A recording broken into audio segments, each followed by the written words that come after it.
ভাগ্যের চাকা ঘোরাতে বিদেশে যেতে ঋণ নিয়ে অতিরিক্ত কাজের চাপে কখনো প্রতারণার শিকার হয়ে সময়স্রোতে হারিয়ে যাচ্ছেন অনেকেই। কেউ ফিরছেন ভারসাম্যহীন হয়ে, কেউ বা আবার লাশ হয়ে।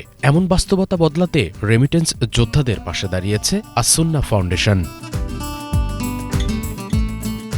এসব বিষয়কে আমলে নিয়ে রেমিটেন্স যোদ্ধাদের গাইডলাইন কর্মশালার আয়োজন করে আস-সুন্নাহ ফাউন্ডেশন।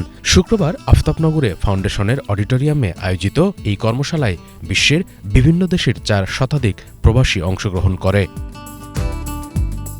প্রবাস জীবনের নানা আইনি জটিলতার সমাধান এবং সরকারি সুযোগ সুবিধার বিষয়ে সচেতনতার কথা বলেন প্রবাসী কল্যাণ ও বৈদেশিক কর্মসংস্থান মন্ত্রণালয়ের কর্মকর্তারা। শিক্ষা বৃত্তি দেওয়া হয় প্রবাসী সন্তানদের, প্রতিবন্ধী ভাতা, এভাবে সরকার কিন্তু প্রবাসীদের পাশে আছে। আমাকে কিছু আইন মেনে চলতে হবে। যে রিক্রুটিং এজেন্সির মাধ্যমে আপনি যাচ্ছেন, অবশ্যই বৈধ রিক্রুটিং এজেন্সির মাধ্যমে আপনাকে যেতে হবে।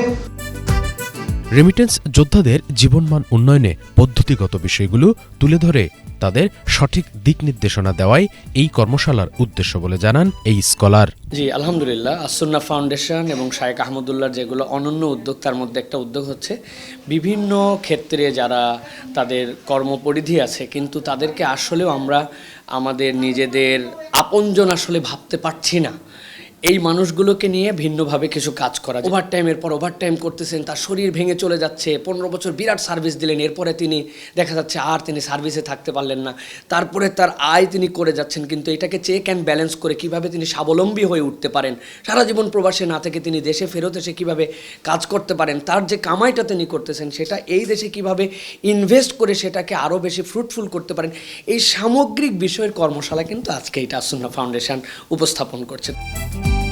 এমন আয়োজনে অংশ নিতে পেরে খুশি প্রবাসীরা।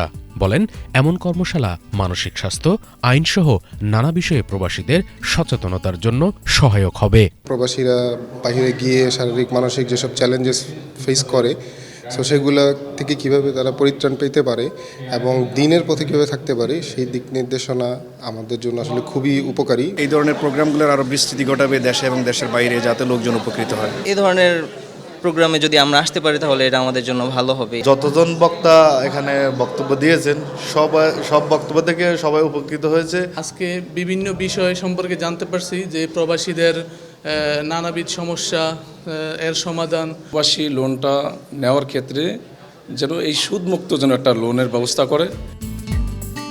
জীবনমান উন্নয়নে বিভিন্ন প্রোগ্রামের পাশাপাশি প্রবাস ফেরত, নিঃস্ব ও প্রতারিত ব্যক্তিদের ঘুরে দাঁড়াতে আর্থিক সহায়তা করবে আস-সুন্নাহ ফাউন্ডেশন। প্রবাস থেকে এসে অনেকে দেশের পরিবেশ পরিস্থিতির সাথে খাপ খেয়ে উঠতে পারেন না, ফলে তাদের অর্থনৈতিক জীবনেও দেখা যায় যে ব্যাপক সংকট দেখা দেয়। কীভাবে তারা এই সংকটগুলো মোকাবেলা করবেন এ বিষয়ে সংশ্লিষ্ট বিষয়ের এক্সপার্ট এবং বিশেষজ্ঞ এনে আমরা তাদেরকে অ্যাওয়ারনেস করতে চাই। আস-সুন্নাহ ফাউন্ডেশন থেকে আমরা তাদের কিছু মানুষকে স্বাবলম্বী করবার উদ্যোগ নেব ইনশাআল্লাহ। তাদের স্কিল অনুযায়ী তাদেরকে ডেভেলপমেন্টের জন্য আমরা ফান্ড দেওয়া, পরামর্শ দেওয়া, আদার্স যে সমস্ত বিষয়গুলো আছে সেগুলো দিয়ে তাদেরকে আমরা ঘুরে দাঁড়াবার জন্য সহযোগিতা করতে চাই ইনশাআল্লাহ। ৪৬ দেশের 400-র অধিক প্রবাসী এই কর্মশালায় অংশগ্রহণ করেন। এছাড়াও 100-টিরও বেশি দেশের প্রবাসীরা যুক্ত ছিলেন অনলাইনে। শুভ ইসলাম, বাংলাভিশন, ঢাকা।